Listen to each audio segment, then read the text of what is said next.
बिस्मिल्लाहिर्रहमानिर्रहीम जी। फ्लाइट के मतलब एक खबर आई है इंशाल्लाह सऊदी अरब ने फ्लाइटा ओपन कर दी हैं, लेकिन ये एक मिस्टेक है जी लोगों को नहीं पता।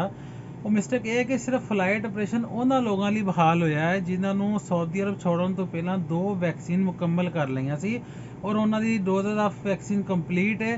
वो छुट्टी गए ने, सिर्फ वो लोग वापस आ सकते हैं। लिहाजा ये तमाम उन्होंने लोगों लिए नहीं है जिन्होंने पाकिस्तान एक डोज लगी है या दोनों ही पाकिस्तान चो लगियां ने या इंडिया च दोनों डोजेज लगियां ने, जिन्होंने ये उन्होंने वास्ते खबर नहीं है। सिर्फ ये उन्होंने फ्लाइट्स ओपन हुई ने जिन्होंने सऊदी अरब छोड़न तो पहला 2 वैक्सीन दी डोजेज लग चुकी ने, वो वापस आ सकते हैं। वो चाहे किसी भी कंट्री चो ने, जिन्हें भी मुल्क बैन किए हैं, वो तमाम उन्होंने कंट्रियां चो वो लोग वापस आ सकते हैं बगैर क्वारंटीन किए हैं, जिन्होंने सऊदी अरबों निकलन तो पहला 2 डोजेज वैक्सीन लग चुकी ने। और जिन्होंने लोगों ने एक डोज सऊदी अरबों लगी है या एक उन्होंने अपने मुल्कों के अंदरों लगवाई है, उन्होंने अभी फ्लाइट ओपन नहीं हुई। शुक्रिया, जज़ाकुल्लाह खैर।